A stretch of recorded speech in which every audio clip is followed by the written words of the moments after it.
All right. Thanks everyone for joining us tonight. My name's Catherine. I'm with MSU Science Festival, and we are here for another Science After Dark session. I'm also joined by Roxanne Troon and Mark Reimers from MSU. Welcome, Mark. Thanks for joining us. Great. Thank you, Catherine. And I'll be talking to you tonight about the minds of animals, and there will be a short break for questions at about the halfway point, and then some time for questions after that as well. So let me just get started here. Sounds great. And just a reminder for everyone tuning in, if you have any questions for Mark at any time in the program, please feel free to write those questions in the comments section, and we will relay those to Mark. Okay. All right. Thank you, Catherine. So if I were to ask you, what kinds of animals do you think have minds? What would you say? Just think about that for a second. And let me show you some of the animals we think have really interesting minds. So, of course, dogs and wolves were at the top left. Also charismatic creatures like the dolphins and whales.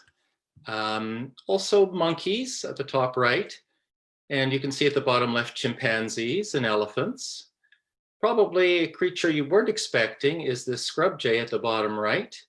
And we'll find out that the scrub jay can beat most human beings on memory tests. So think about that. Now, we're going to be talking about the kinds of things that we human beings can recognize as intelligent. But there's many other kinds of skills and talents that animals have that we may have difficulty recognizing.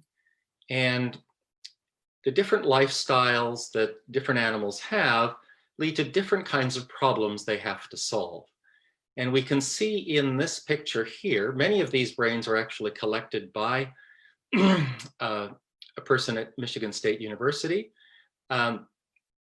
We can see that the different animals have evolved very different brain shapes. So you can see the gorilla brain in the sort of center, lower below the center point looks somewhat like ours, but an elephant brain looks very different, and a dolphin brain looks very different. So we'll see that they have different kinds of skills and different abilities.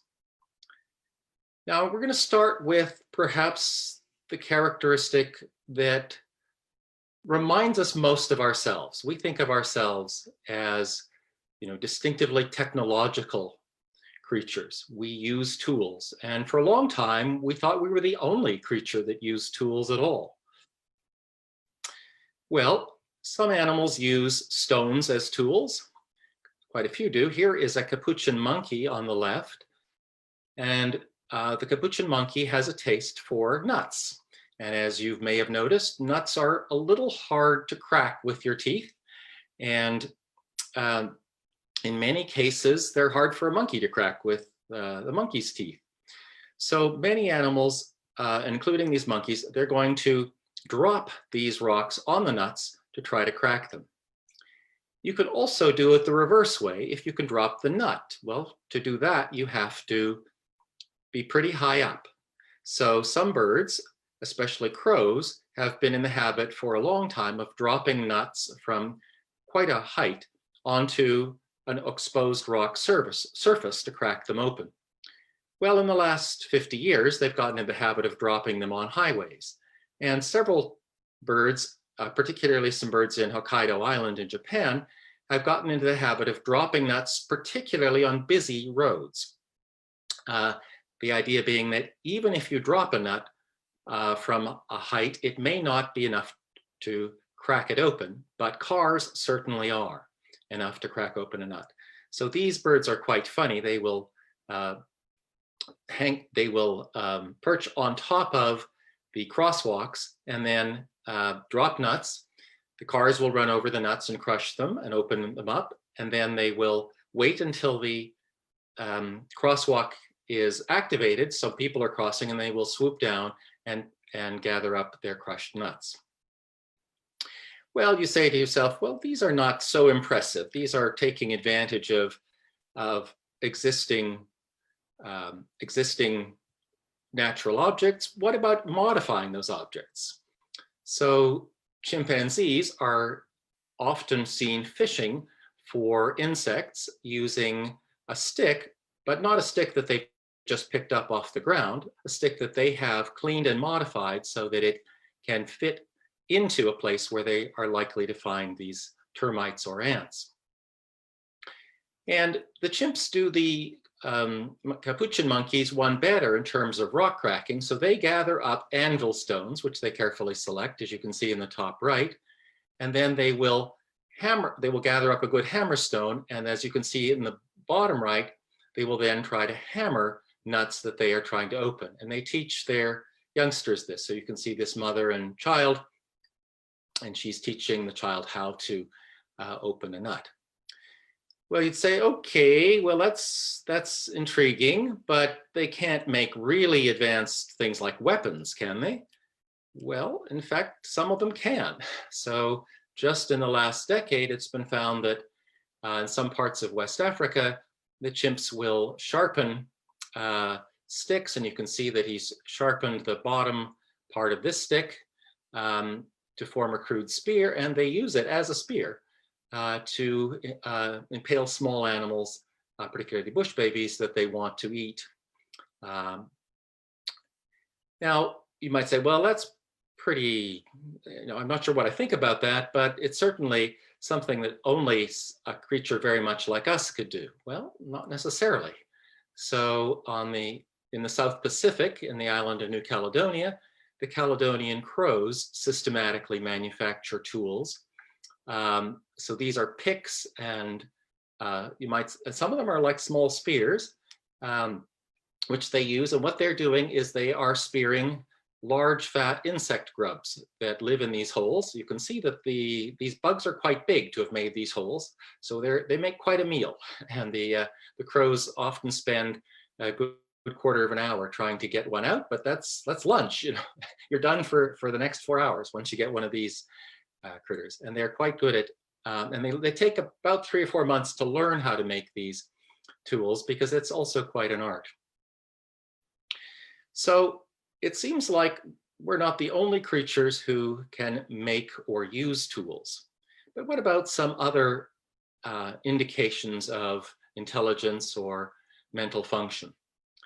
So, one of the things we pride ourselves on is our ability to tell our life story, to recall what's happened to us at different times, or to remember the route to get to and from a favorite place or an office or a shopping mall.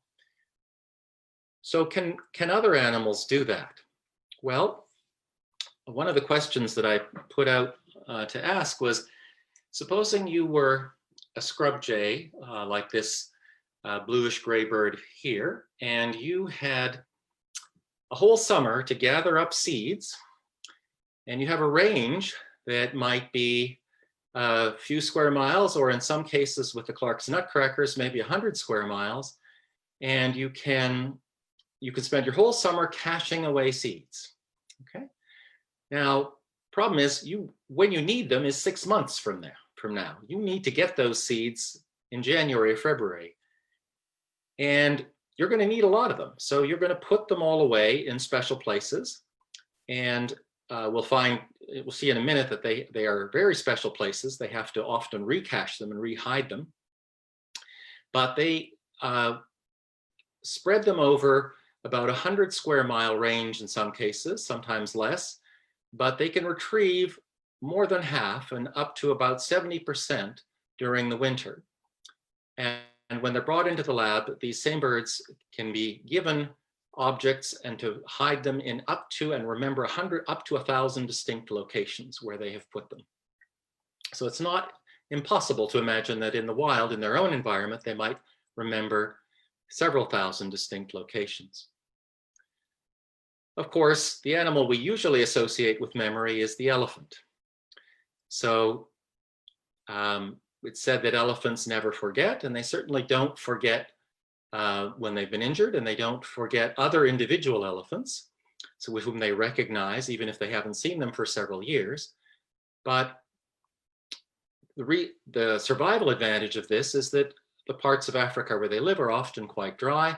And during these droughts, elephant matriarchs will often lead a troop several days, a herd several days, over dry valleys and hills to find a water hole that is still wet even in the deepest drought. So they'll be able to remember something that they themselves learned from their mothers perhaps 30 or 40 years ago. So let me pause there for questions for a bit. Any comments or questions from the We from the do chat have a box? couple of questions. Kathy said she recently read some of Christoph Cook's animal consciousness theories. Can you touch on those? Will you be touching on those? So that's a fascinating question. I don't entirely agree with Christoph. In fact, I don't really agree with him very much at all, but he's a very smart man.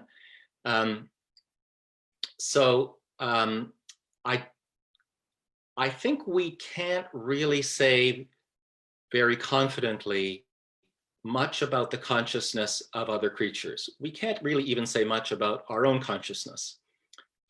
It's something I'm very interested in and something that we hope to study. I do another talk on consciousness. Maybe we'll get that at some point, the neurobiology of consciousness.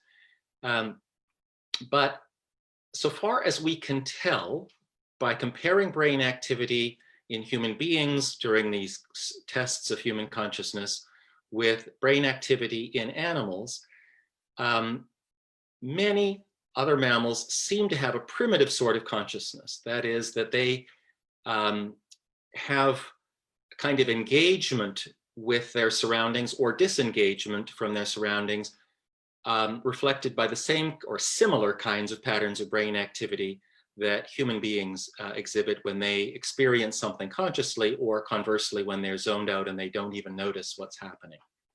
That's a very weak bit of evidence, and I wouldn't put too much stock in it, but it does suggest that the processes of consciousness are somewhat continuous. This is already too long an answer, so I'll hand it back to Roxanne, and if you want to more, perhaps we can have another talk on that. Okay, maybe that's a talk for another time. We did have Susan ask, why do scrub jays have such good memories? Their brains are small but powerful. What gives? Oh, that's a very good question. Very good question. And you know, of course, we talk about someone who's not very bright as a bird brain, which implies what we think of birds. And it's true that a lot of the birds around our, you know, the pretty birds around our bird feeders are not terribly bright. On the other hand, most of the so-called corvids, that's a sort of scientific name for all of the crow-like birds, and the scrub jays are part of that family, are actually very, very bright and will solve lots of problems. You may, if you have ever had the misfortune to aggravate a crow, you will notice that not only does the crow remember you for the rest of the crow's life, which can be, you know, a decade or more, and harass you, but also brings in its friends to harass you. So the birds, now you might ask a question about, you know, how do they get to be so smart? Well, it turns out that birds have many more neurons in their walnut-sized brains than mammals do in comparable-sized brains. So that crow that you see hopping around your lawn has as many neurons in its brain as your pet house cat does. Actually, a few more than your pet house cat. No, a few tens of millions more than your house cat does. And the reason is that they're much smaller neurons, and they make more effective use of them. So that's sort of how it happens. And you know, these birds have very complex foraging lives, so maybe that's why it happens. Okay. We have another question from Margot. She wants to know if you know how salmon return to their birthplace. What goes on with animals that Okay. they were spawned. So that's outside of my own area of expertise. There are people at Michigan State who know a lot more about them than I do, but what I've read is that they largely navigate by the memory of a sense of smell. So their memory regions of a fish brain are very close to the olfactory, the smell regions. And actually that's also true in mammals as well. And so they seem to be able to imprint on the specific signatures of, the plant compounds and the animal, the bugs and all of the chemicals that they shed in the water in the stream that they were born in. And they seem to be able to detect those fine differences in smell and therefore return to the same stream often where they were born. Okay. And I think that's it for the questions right now. If you want to continue on with your talk. Sure. Okay. So let's talk about, all right. So we can tolerate perhaps that animals can remember things, but surely they can't imagine or plan for the future. Well, let's return to the scrub jays. Okay, so I mentioned that it wasn't quite so easy as just remembering, 5,000 distinct locations where the food is cached. So scrub jays, you've probably noticed that blue jays are, they like to pick up things that don't belong to them. And they do this to each other, not just to us. So if one jay sees another jay putting down some food for the winter, they'll remember where that was too. And they may come back and steal it. So what do you think happens when a jay is caching away, burying some food and notices that there's another jay watching? Well, think about what would you do? Well, what they often are observed doing is they'll leave it in the ground, fly a short ways away, and wait until the other bird departs. And then they'll come back down, retrieve it, and hide it somewhere else. So how do you work that out? How do they manage to figure out that another bird would steal their food? Well, it turns out that if they're young birds or innocent birds, so they haven't been in the habit of stealing other birds' food themselves, they generally don't worry about it. But if they're hardened con birds themselves, so they've been stealing other birds' food for a while, then they'll take extra care about letting other birds watch them. So crows are also capable of considerable forethought. So I mentioned that the Caledonian crows are the ones that are observed using picks and making them in the wild. Common crows don't do that here in North America or in Europe, but they can, if they're brought into the lab, they can learn to use tools very readily. And in particular, they will, if they need to make a tool, like a complicated shape from wire, they will do that in order to help them get some food. Another thing that is sort of indirect evidence of planning ahead and forethought is that if crows know that they're going to be in a place where they can't get, let's say, a food that they like, they'll often, or at least they won't be able to when they are there, they'll often stockpile it ahead of time. And again, this is something that's observed in the lab. We don't know if they do this readily in the wild. So I've been talking about birds. What about our closest relatives? Well, chimpanzees also seem to plan. So these are chimpanzees who are divvying up a small monkey that they have caught. So how do they catch monkeys or deer, which are considerably faster than the chimps are? So what they do is and there's no place to corner the animals because the forest is quite open. So what they do is they sort of trap a monkey, let's say, in a tree, and then they have a team, and one member of the team climbs each of the neighboring trees and waits there. And then the driver ape will drive right up the tree, and the monkey will escape and go to one of the other trees where there's another chimpanzee waiting.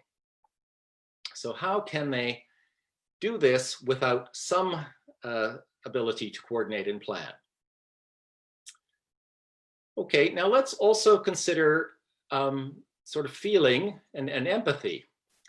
So one of the big surprises, I think, in the last couple of years has been that even animals we don't think very highly of, like mice or rats, seem to have a varied range of facial expressions. Now, how many of you have ever looked at the face of a rat or a mouse? Probably not voluntarily. So if you look at a picture of a rat or a mouse, it doesn't seem obvious what a facial expression could be. But what this is from an article in Science magazine from a few weeks back. But the idea is that if you look very closely at certain parts of the mouse's head, you can see changes that are indicative of particular emotions. And so let's say if the animal's in pain, then the ears will point a bit and the whiskers will move forward. Not something that we are likely ourselves to notice unless we're very, very used to these creatures. In disgust, you might get a sort of furrowed brow, sort of like ours. If we're not feeling too good, we'll make a sort of scrunched up face. Well, mice will do the same sort of thing. And it turns out that if you give them sugar, they'll act like, they'll smile like a little kid. And that'll tug up their jaw muscles a bit. So there's a variety of different facial expressions even in mice, and they seem to be emotional in that they are graded, meaning that they can, the more of something, the more sugar a rat has, the bigger the smile, or the more bitter substance like quinine, the more furrowed the brow. So there seems to be a sort of graded relationship, and also the activities in their brains seems to be well correlated with the facial expression. So these experimenters also recorded from part of their cortex that, at least in human beings, is related to sort of how we're feeling right now, called the insula. And they found that in that corresponding area in the mouse, there were very distinctive brain activity patterns for each of these facial expressions, which suggests that they really are feeling something. Well, just about 10 years ago, or maybe 15 by now, a neuroscientist named Jaak Panksepp discovered that rats laugh. And as well as smiling, they can laugh. And he got into the habit of tickling rats. And I will just show you a little bit of that. Probably this is not something that you've done. And rats laugh at a very high frequency. Very high frequency down to our auditory range. And when we did this and we listened in, we could tickle animals and generate a lot of vocal activity. Oh, I see. You're probably not seeing my screen. Hold on. These animals would begin to Sorry, I'm messed up there. Let me share screen again. And we realized that we had to look at this. And let me, sorry. So here's Jaak Panksepp, and he's. So we obtain these transducers that are called fat detectors. And they can bring very high frequency down to our auditory range. And when we did this and we listened in, we could tickle animals and generate a lot of vocal activity that appeared to be laughter. Okay, so we can see that there's, at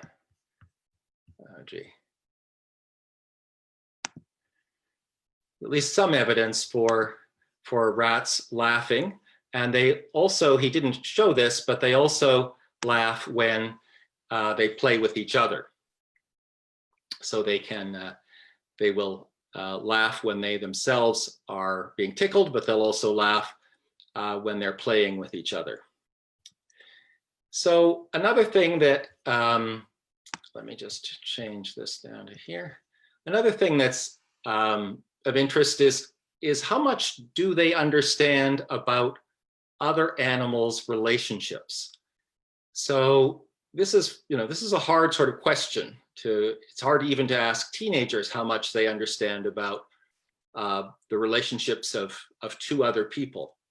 But macaques are a good example for this because they have a pretty strict and consistent dominance hierarchy. So, Monkey Fred will be dominant to Monkey Sam and will boss Sam around regularly.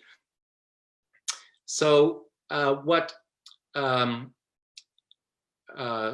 and Dorothy Cheney did was to play vocal cries of monkeys that known to their unsuspecting victims, sort of like a candid camera. So they would play the voices of animals that this monkey knew, but playing the other way. That is, the usually submissive animal made dominance cries, and the usual dominant animal made submission cries. And all of the monkeys that they played these recordings to responded by staring at the loudspeakers in great shock. You can imagine what they were thinking, that this was a real upheaval in the normal social order of the world. Okay, now the animals that we probably interact with most are our pets. And if I had $1 for every cat owner who tells me a tall tale about how smart their cat is, I could retire now. But I think that one mistake we make is thinking that if pets understand us, they must be smart. So let's compare dogs and wolves. So basically, dogs are almost purebred descendants of wolves with a lot of human artificial selection. And it turns out that, we think that our dogs are quite smart because they will, learn tricks. They will learn to do things we want, whereas wolves generally will not do what we want. On the other hand, dogs don't do nearly as well as wolves on solving problems they're on their own. So if you give a wolf a gate to unlock and a dog a gate to unlock, the wolf will get there first. But dogs do much better than we do in figuring out what we human beings want them to do. They are much more attuned to us.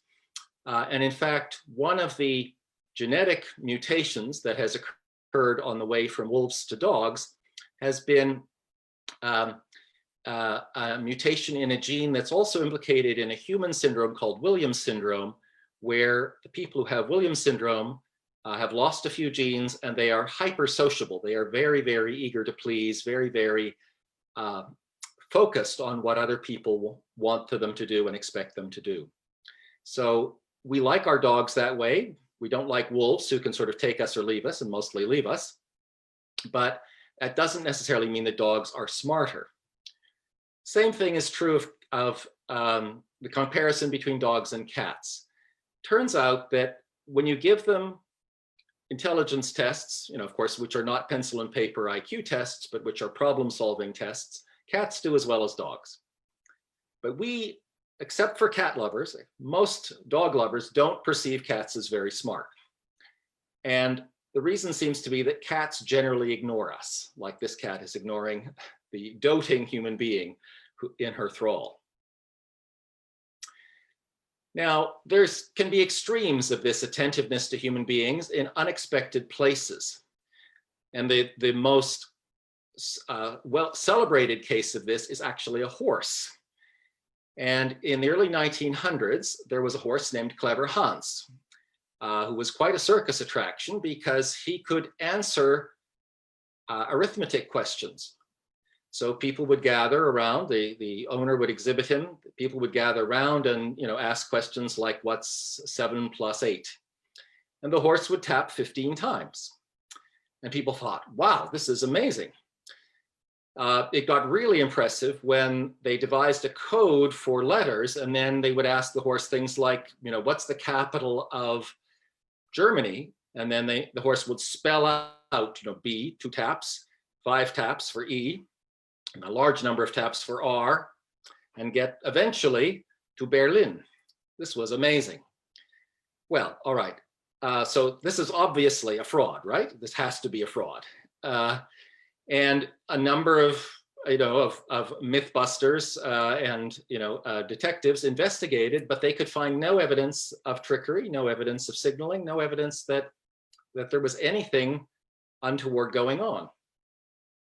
So they brought in Oskar Pfungst, who was at that time the most famous psychologist in Germany, and he found this rather puzzling. He took a while to figure it out, but he noticed that the horse was watching the trainer very closely. And if you look very at this picture here, you notice that the hats they wear all have brims, and the owner, whom I can't pick out right at the moment here, had a particularly broad brimmed hat.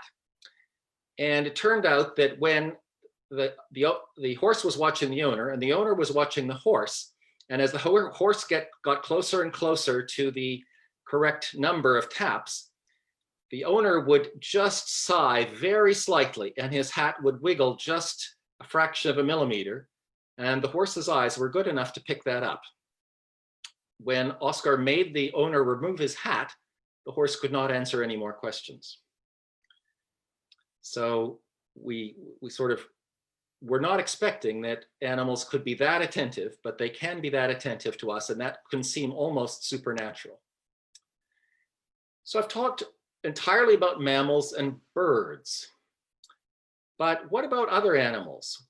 Well, we don't know very much about other animals, let's be frank, but we have some evidence that even fish, some fish, again, not most fish, but some fish can exhibit unusual intelligence. So these archer fish, as their name suggests, shoot droplets of water at bugs overhanging. So they have to compensate somehow for the distortion of the image through light diffraction in the water, which they do, and that's something you can imagine being learned by trial and error. But what's really remarkable is that after the bug falls, they make a beeline exactly to where the bug is going to land in the water, so that they are right at the surface when the bug lands. So we don't know how they do it, and it's not clear what kind of intelligence that's a sign of, but it's certainly a sign of some cleverness. Well, now what about a really strange creature? Octopods or octopuses. So it turns out octopi is actually not a word, but octopods have very large brains and are very shrewd in the wild. They'll do lots of very clever things, like covering themselves with shells when a large predator shows up. And it turns out that they can solve a lot of problems. So in the lab, so here on the right, you see two frames from a video where an octopus has been put inside a glass jar, and the lid on the glass jar, like a canning jar, has been screwed shut. Okay, so now you have an octopus inside the jar with a lid. And what he's doing is he's unscrewing the lid from the inside. And eventually here he's unscrewing the lid, and here he's managed to get all the way out. So these octopods can show quite remarkable intelligence, but it's a very alien intelligence. So their gut goes right through the middle of their brain, and actually they have 9 brains. So one small brain for each arm, and then a central brain, which is sort of like a donut around the stomach. Very strange anatomy. So I'd like to try to, by this talk, impress on you that animals are not little machines, and nor are they people somehow trapped in little furry bodies. They have their own kinds of minds, their own kind of intelligence. And we're beginning to understand more about them, but we don't understand very much, and we don't really know how they do most of what they do. As far as we can tell, it's mostly here and now, but there's some evidence for, as I said, memory, and some evidence for planning.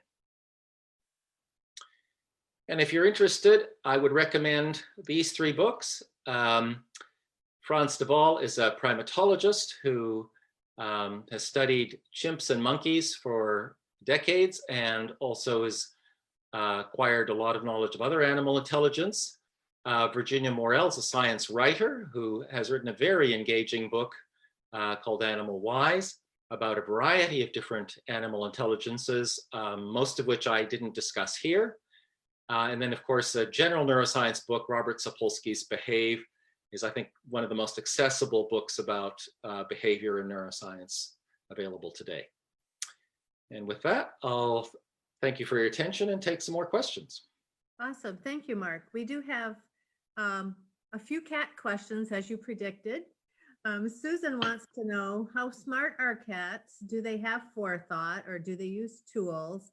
And then she goes on to say, my cat observed me opening the sliding screen door enough times that he keeps moving his paw in that same motion when he's at the door. Is he merely mimicking me, or is he planning his escape? So let me answer them in reverse order. I think, of course, the cat wants to escape. I wouldn't say so much as planning. I think he's imitating. He knows that there's some connection between moving that door and getting out, but he hasn't really figured out the cause and effect. You might think of it as a little bit kind of magical thinking, that he knows there's something to do with moving your arm that gets the door moving, but he hasn't quite figured out how to hook it, how to hook it.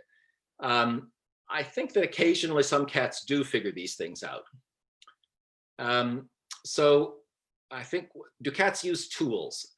I have never heard of a cat using a tool spontaneously. You can sometimes train very cooperative cat, an unusually cooperative cat to do a trick, but I've never heard of cats using tools spontaneously. And the general question, well, how smart are cats? As far as we can tell, they're about as smart as dogs. They can solve simple problems. In the human world, they can solve lots of problems in their own world. They can certainly, creep up on prey, and they're fearsome predators of songbirds here because they're so good at stealth. So they certainly can show intelligence in their own domain. Perhaps better than I can. I can't sneak up on a bird. Same. Every time I try and take a picture, they go away. Tracy has made a comment that cats communicate vocally, but they seem to have their own dialect. Is there any studies being done on that, of different cats relating to each other vocally in different ways? That's something I don't know much about.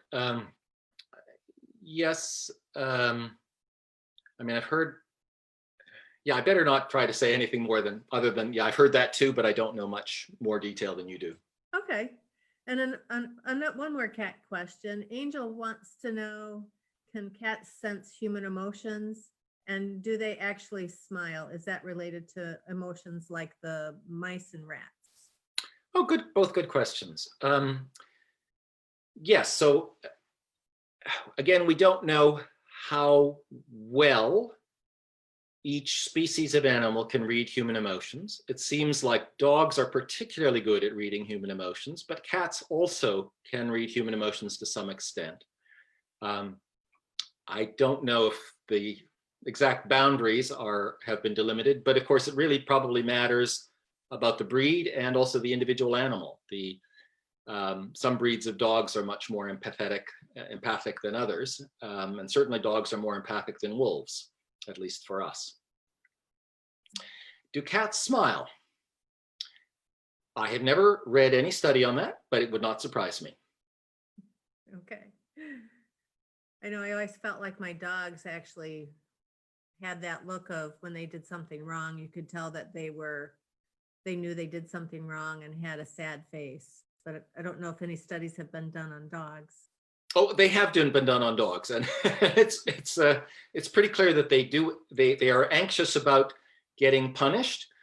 But even though we would like to believe they feel guilty, if there's nobody to punish them, they won't exhibit that face. Okay, good point there.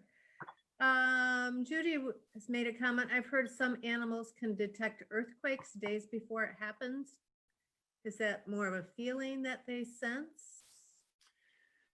So there have been lots of reports of that. I'm inclined to believe that it's true. It's hard to really get reproducible evidence for that, because you have to plan to be at a place where there's an earthquake and where there's lots of animals. and the first one is pretty hard to arrange. But I think it's very likely the case. There's a lot of debate about how they might be picking this up. There might be, very subtle tremors in the earth in the few minutes before. There might be gases being released from fissures gases that they can smell that we can't smell. Perhaps and they're anticipating that. Or it could be several different things. And I think it's still argued about what is exactly the mechanism. Okay. And then going back to the octopus, does that imply that they have a rudimentary hive intelligence? We don't really know anything about the kind of intelligence they have. You mean sort of like the Borg, hive intelligence? They're very solitary creatures, so we can be pretty sure that they are not a kind of hive intelligence. And when they are in contact, they're fairly likely to fight, and they might even eat each other. So I wouldn't think them good candidates for a kind of hive intelligence. Okay. And then what are we observing when we see or hear stories about animals reacting to music? Like we've seen a lot, especially on social media, of cows coming to where music is being played. And yeah. I think that reflects something deep in our minds, that the kinds of sounds we find attractive are also sounds that many other animals find attractive, or the kinds of music that we like to dance to is in some cases, gets motion stirring in many other animals as well. It reaches something very deep in our ancestral history. okay. And Margot wants to know, do animals feel barometric pressure? I'm sorry, I'm drawing a blank on that. That's something that I think I've written down but I can't remember which way it is. That's all right. We can't be expected to remember everything. And then let's see. How do dogs sense someone is about to have a seizure, or you've heard stories of where they're trained to detect when a diabetic is about ready to go into a diabetic coma? Oh, okay, that's very interesting. I don't think it's fully settled, and there's probably several ways. One of the main ways is smell. So we human beings are not terribly, we're maybe a little less than the average mammal sensitive to smell. But dogs are really champion smellers. And, under various states of stress, people and other animals give off chemicals that they don't give off when they are not stressed. I think dogs are also looking at very subtle signs of tremor. Remember, they have better vision for motion than we do. We have better vision for acuity and for color than they do. But they have better vision for motion. And so very subtle motions, I think they can detect fairly readily. So it may be some combination of those two, or sounds. Again, things that we untrained people may not be very acute at detecting an animal. Remember, for many of these dogs, the person is their whole life. They spend almost every waking moment looking at or being attentive to that person. You can learn a lot about a person, even with our limited human sensory apparatus. You can learn a lot about a person if you spend every moment of every day paying attention to them. That's true. That's true. Nancy wants to know, do animals living in zoos show signs of decline in intelligence? Do they need enrichment similar to what they would experience in the wild? Yeah, that's a good question. And I believe so, but I am trying to remember the evidence. There's certainly a number of studies showing that in many cases, they're depressed, especially if they're isolated. And generally speaking, people who are severely depressed for a long time are less, engaged with the world and are less, show some evidence of cognitive decline. So that's a reasonable guess, but I can't put my finger on the studies that actually document that. Okay. And I was going to throw it to Catherine and see if she has any questions on her end. She has to unmute. There she Sorry. is. Not at the moment. Personally, if anyone else has any questions, please feel free to enter them into the comments section. We have about 13 minutes left. So I think questions. For those of our viewers who might have missed your last talk, I'm just curious, could you talk a little bit about your background and some of the courses you teach at MSU, or maybe if someone's interested in studying this further on in their academic studies, what advice would you have for them? Okay, sure. So my background is sort of mixed. I did a degree in mathematics and computing, and I've been always fascinated by biology and especially the function of the brain. And so I had an opportunity about 5 years ago to switch over into studying the brain or brain function by computational means. And some of the things we do is work with large recordings that usually other people have made, although we are hoping to do our own recordings almost as soon as the COVID epidemic is over. And what we do is we try to read the minds of animals. We try to understand what's the relationship between the activity that's recorded in their brain and the things that they are about to do or that they have just experienced. We try to understand how they make memories and how they anticipate where they're going to go.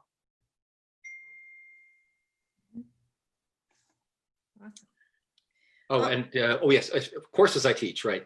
So I teach 4 courses here at MSU. One is about genes in the brain and behavior. That actually will be offered this first summer session, NEU 430, if anyone's interested.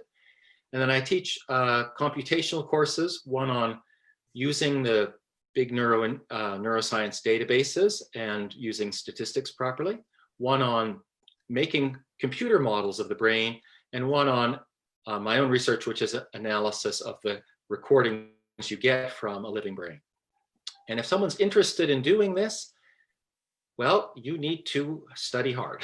And so I would say you need to know some math, you need to learn a lot of basic biology, and you need to learn a lot of neuroscience and psychology. And one thing that we don't usually say, but I think you also need, is you need to have some empathy for animals. You need to be able to look at an animal and ask yourself, what is this animal feeling or thinking right now? Why might that animal be behaving this way or reacting this way?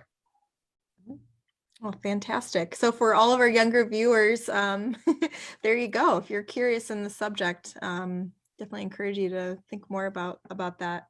Looks like we do have quite a few more questions coming in. Yeah, we have a few more that have come in since we've been chatting.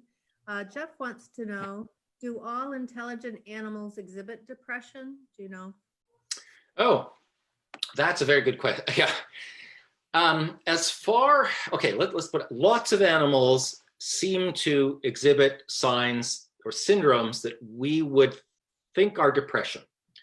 Now, it's a little bit of a stretch saying that a human emotion has exactly an analog in an animal emotion. It probably isn't an exact analog, but there are, one of the standard tests for whether a drug is likely to be a plausible treatment for depression is to give it to a rat who has been beaten up by other rats.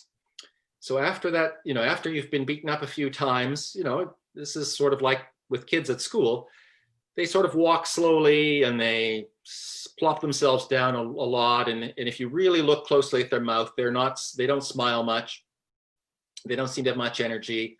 They don't, they're not very curious about the world, and they don't like meeting other rats.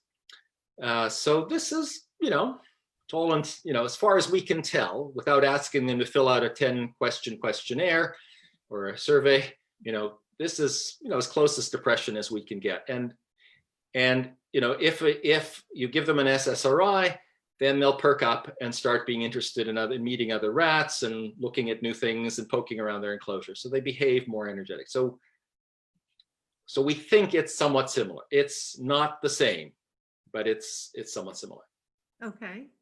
And then Judy wants to know if you could rate the intelligence of deer, elk, and moose. Oh, gee. I don't think I have any basis for that. Generally speaking, animals with larger brains are on average more intelligent than animals with smaller brains, but it's a very loose correlation. Yeah. Okay. And then let's see.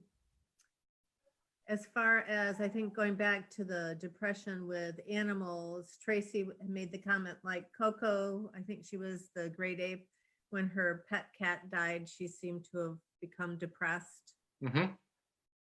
Yeah, that makes sense. Yeah. And then Judy wants to know, can you study intelligence of bugs? Can you study the intelligence of bugs? Well, people do. There is some controversy over this, but there's some evidence. Well, certainly bees can show some evidence of memory, and other sort of capabilities that are a little surprising. There's a lot of argument over what exactly these experiments mean. There's actually someone at Michigan State who studies the smell acuity of bugs, of bees, and other animals, other bugs. Would that be an example of, it seems like I'm dusting off my psychology from a long time ago, of a learned behavior or an innate behavior? How would you decide one is a learned intelligence versus something that they are born knowing? Well, they're certainly born with the smell receptors. So it's not that they, learn to detect a particular smell, but they may learn to respond to a particular smell. And we can see patterns of activity in, even in a bug brain. You can see patterns of activity change as they learn something, but the particular chemicals that they can respond to are sort of hardwired from birth. So mosquitoes respond to sweat chemicals, and moths that eat fruit will respond to fruit chemicals, the kind of chemicals that are given off by fruit. And mosquitoes just don't get it about fruit, and moths just don't get it about sweat. They just can't make those kinds of fine discriminations. But here's something that might interest some of our listeners. Is, have you ever imagined what it would be like to see through the eyes of a bird? So not just, being high up, but it turns out that birds can see many more colors than we can, including into the ultraviolet, so that they see many of the sort of dull colored birds that we see around us with maybe a few speckles are actually brilliantly iridescent under UV light. And their mates and their friends and enemies can see them, and many other birds can see them with their elaborate patterns. Whereas to us, they just look like, another sort of dull black bird. Interesting. We had a couple more questions come in. One I find funny, and I think maybe you have to be a certain age to think it's funny, but Tracy says one wonders about the true relationship between a moose and a squirrel. There are some really odd cases of very different animals becoming friends. I've never heard of a moose and a squirrel, but besides cats and dogs, you can have cats and goats and leopards and sheep and things like that in unusual circumstances. Yeah, it happens. Only in the cartoon area, maybe. Yeah. And Jeff wants to know, do any animals have the emotions such as love? Okay. That's a subject for a whole other talk.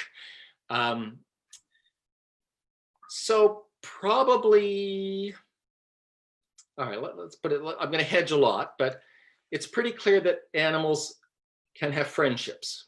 They can have preferred other animals that they like just to sit with and scratch their backs and hang out with on a sunny afternoon.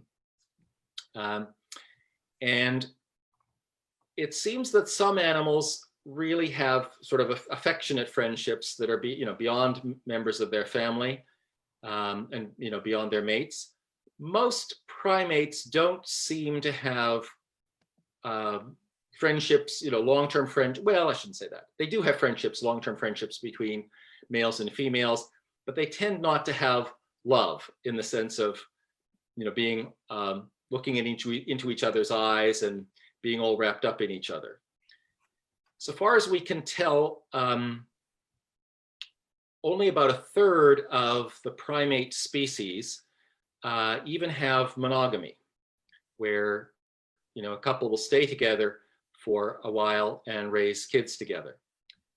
So if you're taking monogamy as an index of love, which may be a rough correlation, that seems to be relatively uncommon among our closest relatives. It's not actually that common among mammals generally, but there are a few exceptions of mammals that will mate for life. And insofar as we can record, one of them is a particular kind of vole. It's a relative of a mouse. And it turns out that if they get separated from their mate, they get depressed and agitated, and their brain activity looks a little funny. So I think we can say that at least they're upset. They miss their mate. And that's at least part of love, whether, they probably don't daydream about their mates. Well, we don't know, but. And looks like we are out of time, oddly enough. The hour just flew by. We have a couple of other presentations later this week. And Catherine, do you want to say anything about those? Yeah, absolutely. Thank you again, Mark, for joining us today. And thank you to everyone who joined us today. Like Roxanne said, we do have a couple more presentations throughout the week. On Thursday, we will be joined by Dr. Andy Vanderyacht from MSU, who will be talking about wildfire management. And then on Saturday, for the next couple Saturdays, will be the return of our Saturday morning science. So lots to look forward to in the coming days. Hope you join us. And just one All right. quick little thing before you end us, or did you already? Nope. If you have an idea of a topic you'd like to hear more about, put it in the comments section on our Facebook page. We'd love to bring presentations to you that you want to hear. And we'll probably be bringing Dr. Mark Reimers back again for another talk on the brain. Seems to be everyone's excited to learn more about the brain. So thanks again, Great. Mark. Thank you, Roxanne. Thank you, Catherine. Yep. Till next time. Yep. All right. Take care.